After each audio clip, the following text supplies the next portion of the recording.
A business trip started it all. One evening, my wife of 23 years, Karen, came home excitedly saying, "My boss, Daniel Peterson, invited me to a retreat at a luxury resort in the Florida Keys." She said it was a big opportunity, a chance for a long overdue promotion. She had spent years working hard at the marketing firm, staying late, attending conferences, always grinding. I believed her. Why wouldn't I? We had 2 grown kids, Jason, 22, and Hannah, 19, who were in college. I trusted her completely. We had lived through a lot together, the ups and downs of marriage, and I never thought to question her. But the signs were there, if I had looked closely. The new clothes, the extra gym sessions, the overtime hours. But I brushed it off. After all, after so many years together, you don't question everything. You assume the foundation is strong because you've built so much together. That trip to the Keys was the turning point. Daniel wasn't just her boss, he was the man she'd been flirting with for months behind my back. The way she casually talked about him at home should have been a red flag. Dan said this, Dan did that, but I thought it was work-related. I see now that I was blind. The day she left for the trip, I felt uneasy. Not jealous, but something deeper, something I couldn't shake. Still, I kissed her goodbye and told myself everything was fine. But that feeling wouldn't go away. I hired a private investigator. At that point, I had no idea what I was getting myself into. I wasn't prepared for the photos, the video footage, or the text messages between Karen and Daniel. It wasn't just work. It was as clear as day that they were having an affair, romantic beach dinners, secret walks at night, and worse. Much worse. I was furious. Angry at her. Angry at myself for being blind. But I couldn't confront her immediately. I had to be smart about this, for the kids, the house, our finances. I wasn't about to let her take everything from me. When Karen returned from the trip, she acted as if nothing had changed, as if she hadn't just spent a romantic week with her boss. But I could see it. She was different. Distant. Distracted. Her smile never reached her eyes anymore. She was living 2 lives, and I was just beginning to unravel the second one. I stayed up all night reading the investigator's report. Each page filled me with anger and disbelief. The photos of them at the resort were bad enough, Daniel with his hand on her back, them laughing together like teenagers, but the videos? They were worse. One night, I couldn't take it anymore. The room was dark except for the glow from her phone on the nightstand. I sat up in bed, torn between waking her up to confront her or keeping it all bottled inside. I got out of bed, walked downstairs, and poured myself a drink. Whiskey.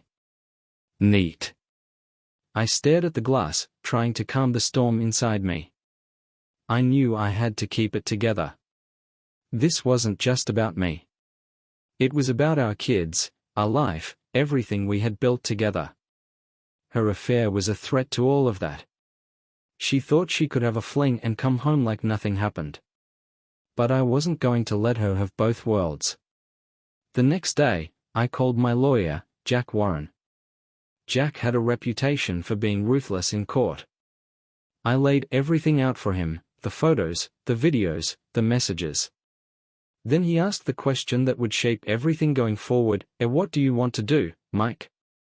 I didn't hesitate. I want to go all the way.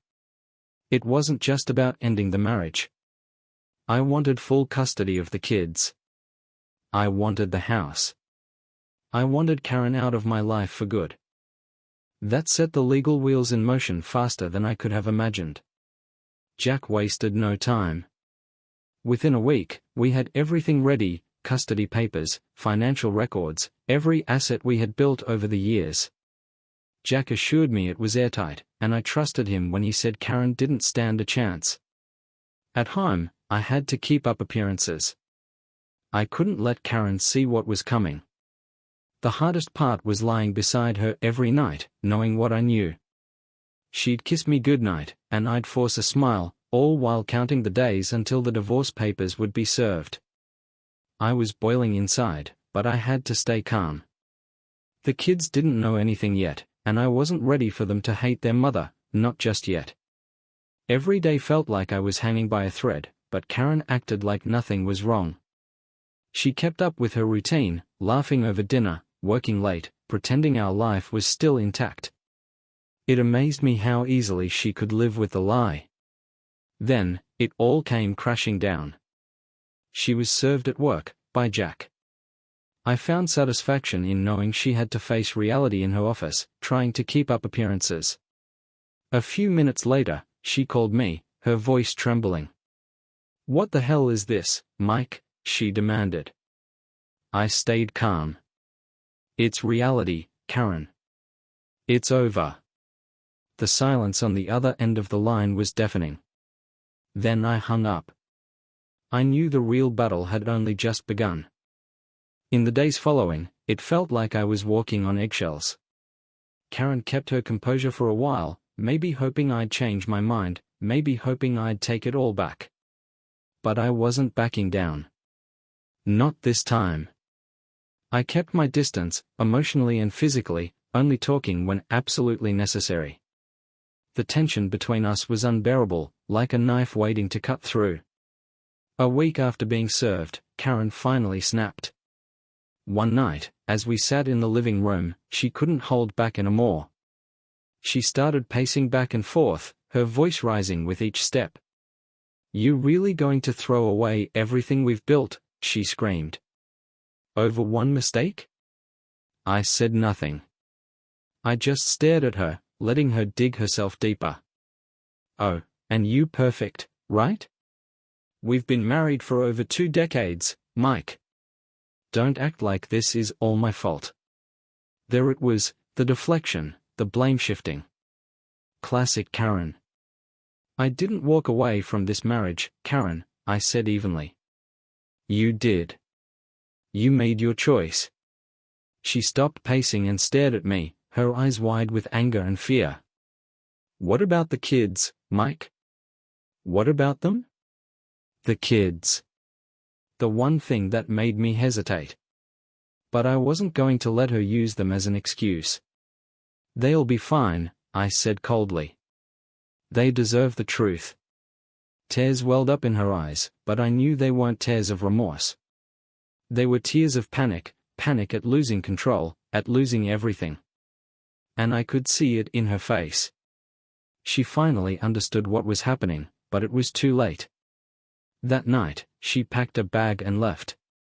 She didn't tell the kids. She just walked out the door. I watched her car drive away from the window and felt something close to peace for the first time in weeks. But I knew it wasn't over. Not by a long shot. She was gone, but the fight was just beginning. The house felt overwhelming without Karen in it. It had been years since I had been alone, truly alone.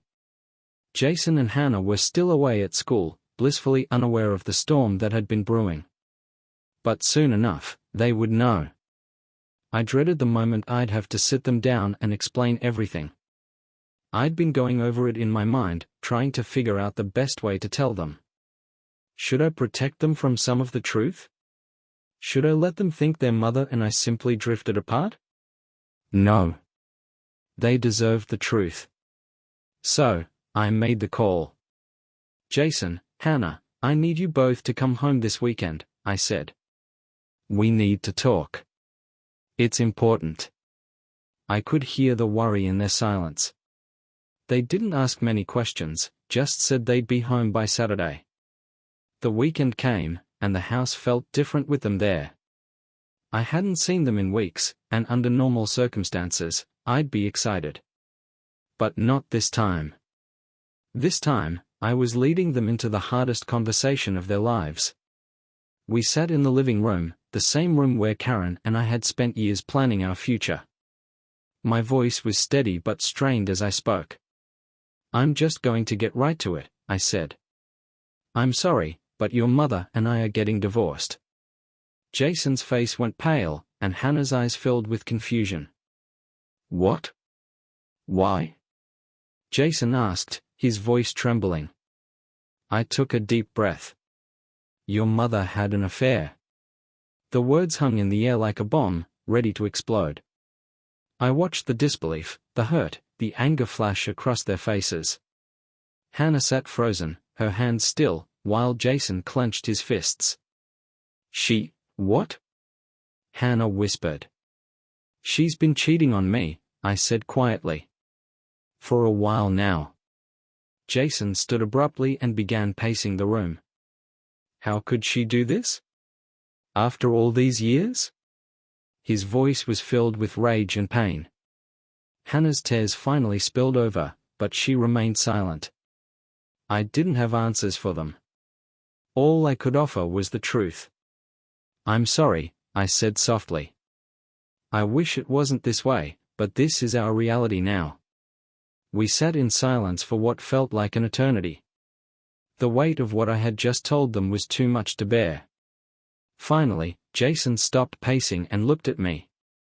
What happens now? I sighed. We'll figure it out. We'll get through this. The hardest part was over, at least, I thought it was. Telling Jason and Hannah the truth felt like ripping off a bandage, but the wound was far from healed. After the initial shock wore off, the reality began to sink in. Karen wasn't just their mother, she was the woman they had looked up to their entire lives. How could I expect them to accept that she had betrayed us? I could see it in their faces, especially in Jason's. He had always been closer to Karen, and now, I was afraid he would blame me for the fallout. But I couldn't shield them from the truth any longer. They deserved to know. In the days that followed, life at home was tense. Jason was quieter than usual, spending more time alone in his room. Hannah, on the other hand, seemed to be holding it together, but I could tell she was hurting. Every time Karen called, I could see the tension build in both of them. They loved their mother, but they were stuck in the middle of a war they never asked for. Then one evening, Jason came into the living room and sat down next to me on the couch. Dad, he said quietly, can I ask you something? I set down the newspaper I was pretending to read. Of course, Jason. What's on your mind? He hesitated, his eyes focused on the floor. Do you hate her? Mom, I mean. The question hit me like a ton of bricks. I hadn't expected that. Jason, I said, choosing my words carefully, I don't hate your mother. I'm angry, yes. I'm hurt. But hate? No. She's still your mom, and nothing will ever change that. He looked up at me, tears welling up in his eyes. I don't understand. How could she do this to us? I didn't have an answer. How could anyone understand something like this? I wish I had a good explanation, son, I said softly. But I don't. Sometimes people make choices that hurt the ones they love. It doesn't mean they stop loving you. Jason wiped his eyes and nodded, but I could tell he wasn't satisfied. He stood up and walked back to his room, leaving me alone with my thoughts. I knew this wouldn't be the last time we had this conversation. The legal battle was heating up. Karen had finally lawyered up, and she wasn't going down without a fight. She was pushing for joint custody, but I knew she wanted more. She wanted to win, to prove that she was still in control. Jack warned me that this wasn't going to be easy. She's playing dirty, Mike, he said during one of our meetings. She's claiming that you're emotionally unstable, that you've been manipulating the kids. I clenched my fists under the table. That's bullshit, Jack. You know it's not true. I know, Jack said calmly, but we need to be smart about this. She's trying to paint a picture of you as the bad guy. We need to make sure we have the evidence to show that you're the stable one, that you're the one putting the kids first. I nodded. I'm not going to let her take them from me. Over the next few weeks, we gathered evidence, interviewed witnesses, and built our case. I focused on being the best father I could be, making sure that Jason and Hannah knew they could count on me. But it wasn't easy. Every time they came back from a visit with Karen, they seemed a little more distant, a little more confused. One night, after a visit with their mother, Jason came home quieter than usual. He sat on the couch, staring at the floor, while I cooked dinner. "Jason?" I called from the kitchen. "You okay, bud?" He didn't respond at first, but then he looked up, his expression pained. "Mom said, she said you trying to take us away from her." My stomach dropped. This was exactly what I had feared. Karen was using the kids as pawns, feeding them lies to turn them against me. I walked over to the couch and sat down next to him. "Jason," I said gently, "that's not true. I would never try to take you or Hannah away from your mom. The court decided what was best for you, and that's all I want, what's best for you." He looked down again, fiddling with his hands. "I don't know what to believe anymore," he whispered. My heart broke. "I know this is hard, Jason. But no matter what happens, I'm always going to be here for you. You and Hannah are the most important things in my life. Don't ever forget that." He nodded, but the doubt in his eyes was hard to miss. Karen's manipulation was working, and I didn't know how to stop it. Things escalated quickly after that. Karen had filed a motion for full custody, claiming that the kids were in emotional distress because of me. It felt like a slap in the face, knowing that she was the one causing the real damage.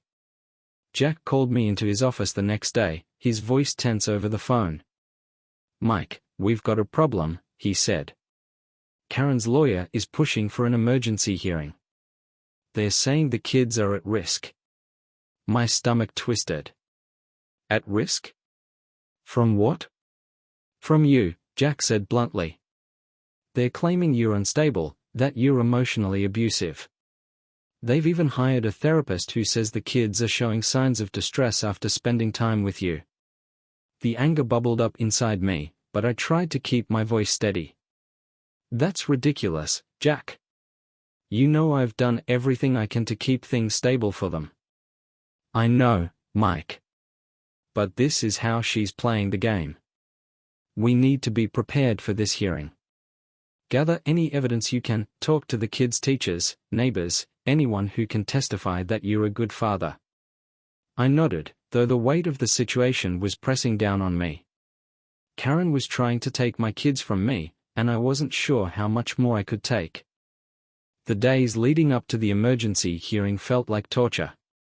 Every morning, I woke up with a knot in my stomach, knowing the judge could deliver a ruling at any moment. I went through the motions, work, errands, keeping the house clean, but my mind kept drifting back to the courtroom. I replayed the hearing in my head, wondering if there was something more I could have said, something that would have tipped the scales in my favor. Jason and Hannah were still in the dark about what was happening. I hadn't told them about the hearing yet, not until I knew how it would turn out. They could sense the tension, though. Even if I didn't say anything, they knew something was wrong.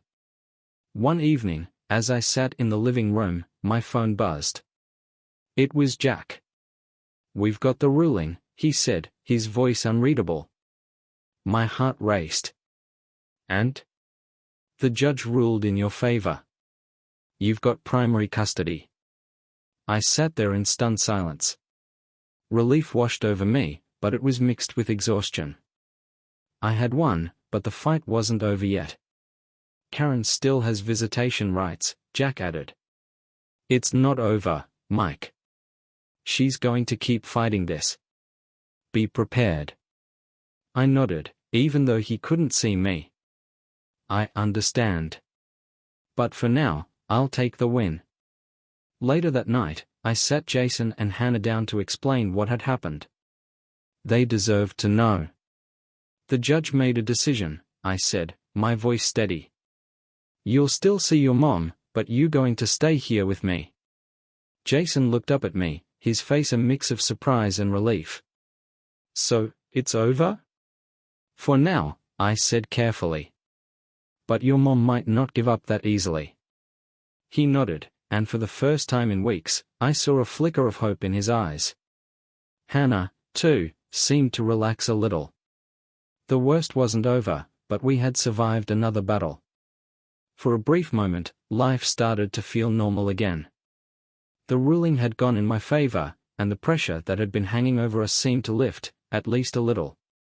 Jason and Hannah settled into their routines, and I tried my best to keep things steady. But in the back of my mind, I knew this was just the calm before the next storm. Karen hadn't given up, and I could feel it. She was biding her time, planning her next move. I knew her too well to believe she'd just let this go. It started subtly. Jason and Hannah would come back from their visits with Karen a little quieter, a little more withdrawn. Then one night, Jason came to me with a question that made my heart sink. "Dad," he said, his voice hesitant. "Mom said you're trying to take us away from her. Is that true?" I felt the familiar knot in my stomach tighten. "No, Jason. That's not true. I would never try to keep you from your mom." He looked down, playing with his hands. "But she said you don't want us to see her anymore." I sighed, trying to keep my voice calm. "Jason, your mom and I don't always agree on what's best for you and Hannah. But I'm not trying to take you away from her. I just want what's best for you, and sometimes that means making tough decisions." Jason nodded, but I could see the conflict in his eyes. He was caught in the middle, torn between his love for both of us. And Karen was using that to her advantage. As the weeks passed, the tension only grew. Karen was relentless in her efforts to turn the kids against me, using every visit as an opportunity to plant seeds of doubt in their minds. It was a slow, insidious process, and I could see the toll it was taking on Jason and Hannah. One evening, after a particularly quiet dinner, Jason finally spoke up. "Dad," he said, his voice barely above a whisper. "I don't know what to believe anymore." I looked at him, my heart breaking. "What do you mean?"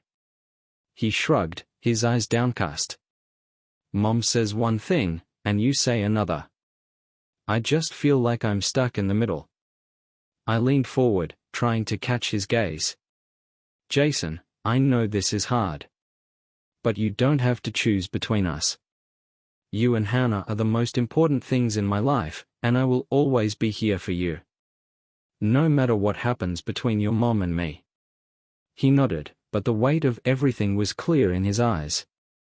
I knew this wasn't going to get easier anytime soon. Then came the next blow. Jack called me one afternoon with news I had been dreading. "Karen's filed an appeal," he said. "She's pushing for another hearing, claiming the original ruling was biased." I sighed heavily. "Of course she is. This could drag on for a while, Mike," Jack warned. "She's not going to give up." I nodded, though he couldn't see me. "I figured as much. We'll be ready." But no matter how prepared I thought I was, the reality of another court battle weighed heavily on me. Jason and Hannah had already been through so much, and I didn't know how much more they could take. The days leading up to the hearing were filled with tension. Karen's lawyer was relentless, throwing every accusation they could think of at us. But Jack was ready. He dismantled their arguments piece by piece, building a strong case for why the original ruling should stand. When the day of the hearing finally came, I walked into the courtroom feeling like I was walking into battle. Karen was there, sitting with her lawyer, looking as polished and composed as ever. But I could see the anger simmering just below the surface. The hearing was brutal. Karen's lawyer painted me as an emotionally unstable father, someone who couldn't be trusted to care for the kids. But Jack was ready. He countered every claim with evidence, witnesses, and testimony that showed I was the stable one, that I was the one putting the kids first. After what felt like hours, the judge finally made his ruling. The original custody arrangement would stand. I breathed a sigh of relief, but I knew this wasn't over. Not by a long shot. Later, there was a moment of relief. I had won, For now, the kids would stay with me. But I knew better than to relax. Karen wasn't the type to walk away quietly. Every victory felt temporary, like we were just preparing for the next round. Deep down, I knew another fight was coming. It was a tense but calmer few days after the hearing. Jason and Hannah got back into their routine, but I could clearly see the emotional toll it had taken on them. Jason had become more distant and wasn't as talkative as he used to be. He wasn't shutting me out entirely, but I could tell he was having a hard time wrapping his mind around everything that had happened. One night after dinner, Jason came into the living room, where I was sorting through some paperwork. He stood in the doorway. "Dad?" I looked up from my papers. "What's up, bud?" He hesitated for a moment, then stepped into the room. "Can I talk to you for a minute?" I set the papers aside and gave him my full attention. "Of course. What's on your mind?" He sat down on the couch a few feet away, tugging at his hands nervously. "Mom called again," he said quietly. "She said she's going to keep fighting for us. She said it's not over, and she sounded really upset." My stomach tightened into that familiar knot, and I sighed. "That's true, your mom isn't giving up, Jason. But you don't need to worry about that. You're not stuck between me and her." He looked down. "I know. But it feels like I'm stuck in the middle. Like we're being pulled in two different directions, over and over." I could see the weight of everything pressing down on him. It wasn't fair. None of this should have been on his shoulders. None of this was his fault, or Hannah's. They were caught in the crossfire of a battle they never asked for. "I wish I could make this easier for you," I whispered. "But I want you to know something, you don't have to choose. You don't have to pick sides. No matter what happens between your mom and me, I'll always be here for you and Hannah." After a moment, Jason nodded slowly. He didn't respond right away but eventually said, "I don't want to lose either of you." "You won't," I assured him, my voice steady. "I'm not going anywhere, Jason. We'll get through this." He sat there quietly for a bit, thinking. Then he stood, gave me a brief nod, and headed back to his room. It wasn't much, but it was something, a small step in the right direction. Life went on over the next few days, but the tension remained. Karen was still fighting, and her lawyer was relentless. She made it clear that the appeal process was moving forward. We had won the emergency hearing, but that didn't mean we were safe. Karen was determined to overturn the ruling, no matter the cost, and I could see she was pushing hard. For a moment, life felt almost normal again. The custody ruling was in my favor, and the house was beginning to feel calm. Jason and Hannah seemed to be settling into the new reality. But I knew better than to believe this peace would last. Karen hadn't given up, and I could feel it in the air. One evening, Jason came to me with a look of frustration etched across his face. "Dad, can we talk?" I nodded. "Of course, what's on your mind?" He sat down and let out a long breath before speaking. "Mom called again. She said you're trying to make it so we can't see her anymore. She says you don't want us to be with her." My heart sank. I had expected this, but hearing it from my own son made it even harder to bear. "That's not true, Jason," I said calmly. "I would never try to keep you from your mom. You know that." He looked down at his hands, uncertainty written all over his face. "But I don't know what to believe anymore. It feels like I'm stuck in the middle." "I know this is hard," I said gently. "But you don't have to be stuck between us. You and Hannah don't have to choose sides. No matter what happens between your mom and me, we both love you." He nodded slowly, but I could see the conflict in his eyes.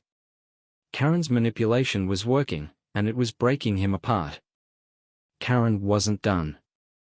She had signed the custody agreement, but she was far from letting go. Even though the court battle seemed to have ended for the moment, I knew she had another move planned. It was only a matter of time. One evening, while I was sitting in my office going through some paperwork, my phone buzzed. It was Karen. "I've been thinking," she said, her voice calm but cold. "This can't keep going on like this, Mike. It's time we made a deal." I sighed, already knowing where this was heading.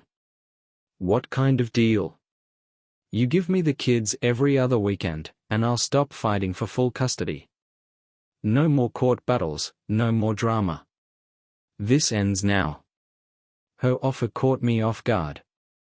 For Karen to offer a deal like this, there had to be a catch. There was always a catch with her. "What's in it for you?" I asked, my voice laced with suspicion. She laughed softly. "I'm just trying to do what's best for everyone, Mike. Don't you want this to end?" I didn't believe her for a second. Karen didn't back down that easily. There had to be something more to her offer. "I'll think about it," I said carefully, not giving anything away. "Think quickly," she replied. "You know what happens if we keep going down this road."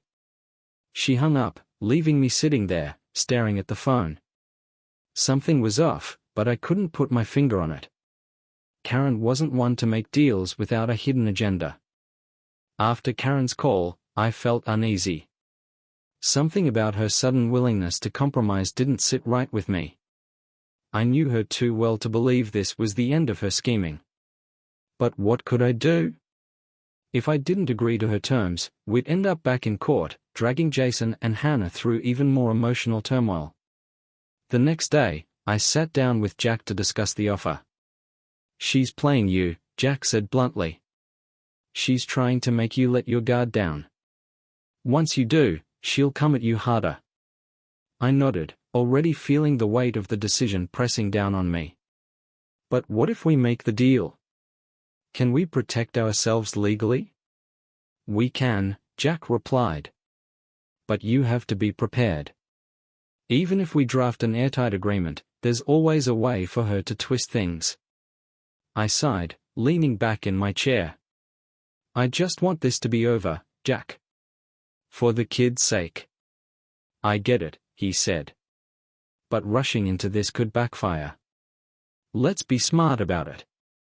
We spent the next few days drafting an agreement that would be ironclad, leaving no room for Karen to manipulate things. But even as we worked on the details, I couldn't shake the feeling that this wasn't going to end the way I hoped. There was unease in the days that followed. Karen hadn't responded yet, but I knew it was only a matter of time. The agreement we had drafted was airtight, Jack had made sure of that, but the sense that something was brewing lingered.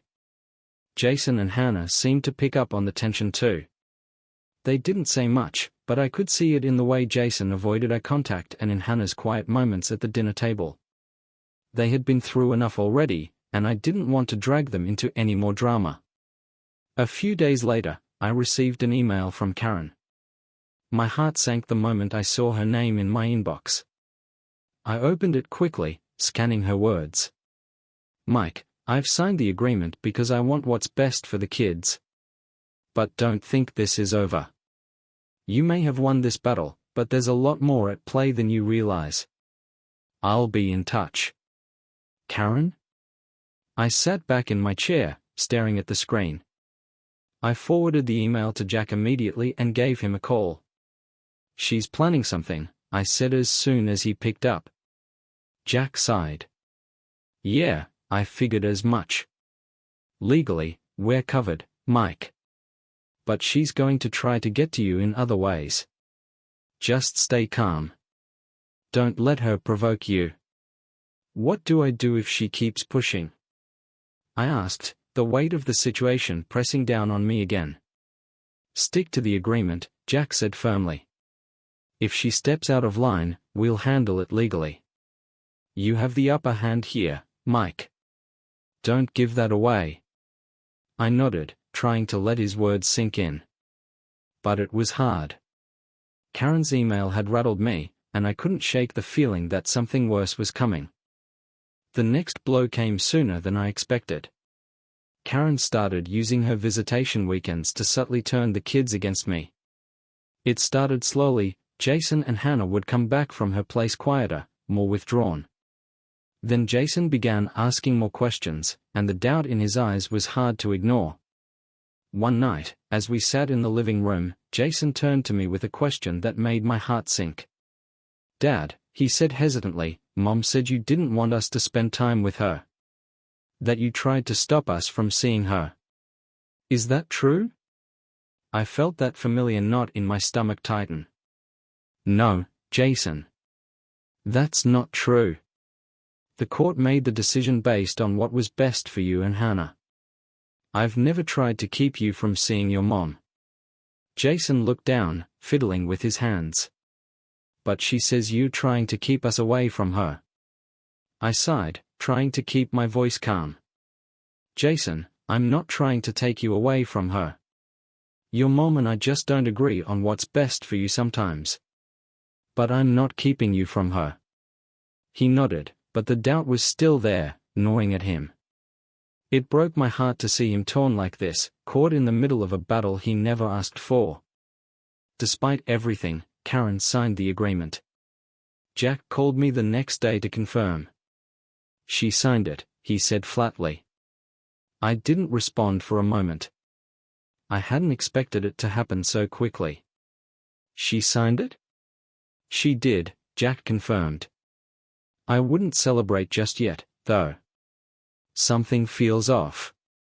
I nodded, even though he couldn't see me. "Yeah, I know. At least we've got the agreement. For now," Jack warned. "But keep your eyes open. Karen doesn't give up that easily." That evening, I sat down with Jason and Hannah to explain what had happened. They deserved to know.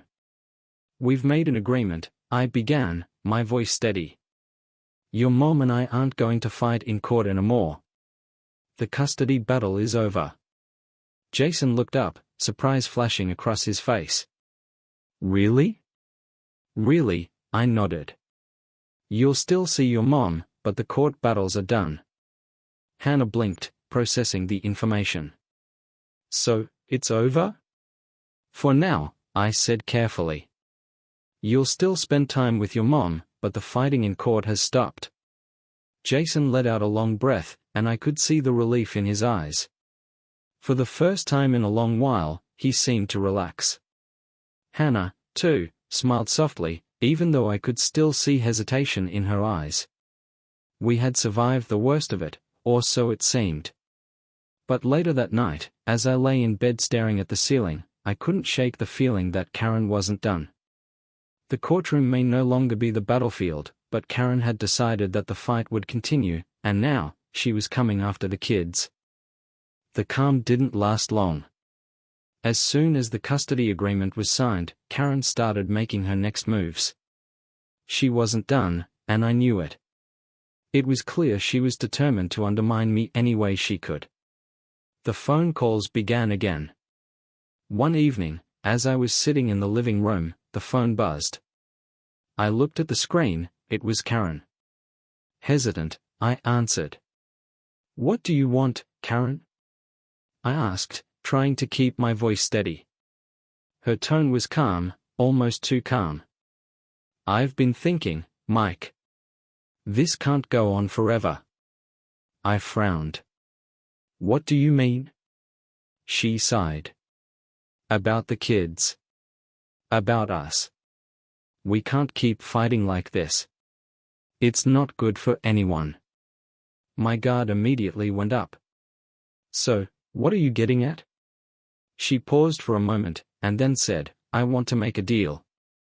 I was skeptical, but I listened. "What kind of deal?" "You give me the kids every other weekend, and I'll be done with the custody battle. No more fighting. This ends now." It seemed too good to be true. I knew Karen well enough to know that there was always an angle. "What's in it for you?" I asked, suspicion in my voice. She laughed softly. "Mike, I'm trying to do what's best for the kids. Don't you want this to end? I didn't believe her for a second.